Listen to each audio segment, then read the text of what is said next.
Hi, this is Blair McFarlane from Caelus, and this is Amy Gordon from Desert Therapies, who is going to be kindly offering her professional development support to remote youth workers. So, Amy, do you want to give us some background on your experience?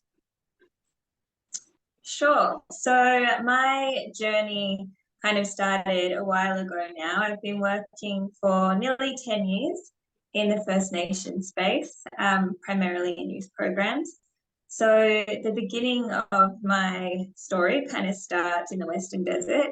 I worked in various youth programs in Pinabila country for a while, mostly in Kintor, Kapanya, and then I spent about 4 years living and working in Harts Bluff and running the youth program there. It was during that time that I guess I identified a bit of a need within myself to understand experiences that I was having both on kind of a personal and professional level in greater depth, and decided to undertake a Masters of Counselling at that time. Which gave me skills to kind of better understand the experiences for the people that I was supporting, as well as my own kind of obstacles and things I was experiencing through that space. And then after that, I ended up heading north, went up the Stuart Highway and spent some time in Tennant Creek, where I worked more in a community development capacity, helping to set up some new services there. And then after that, I travelled further up north, up to Darwin, where I was working for a local First Nations NGO as social and emotional wellbeing counsellor. So I was based both in Darwin and then working very remotely out in West Arnhem Land as well. And that kind of brings me to my time now working so I'm based in Darwin. I work for a national hotline for domestic violence, sexual assault and workplace harassment. And then on the side, I also do private practice.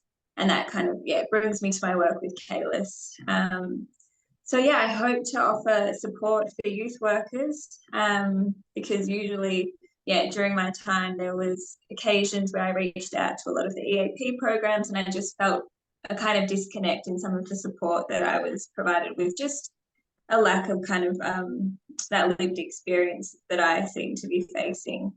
Some of the experiences that I had that I found quite challenging and just kind of common things that I found as well among my peers at the time that were also working in that space, things around, of course, like burnout, vicarious trauma, tactics around kind of avoiding burnout as well, and also as a non-Indigenous person, kind of the impact of settler colonialism and working as a non-First Nations person in the First Nations space. A lot of my training in counselling comes from kind of that narrative therapy perspective. So, looking kind of at the person as the expert of their own lives and, really kind of drawing out people's personal stories, personal narratives, and then drawing meaning from that and kind of making sense of our lives in a way that, is specific to us. Some of the other ways that I might be able to support involve, providing effective kind of psychological interventions. So again, mostly coming from that narrative space, but I also have training in CBT. I'm currently doing a course in Jungian clinical concepts as well, so kind of weaving in a bit of those theories.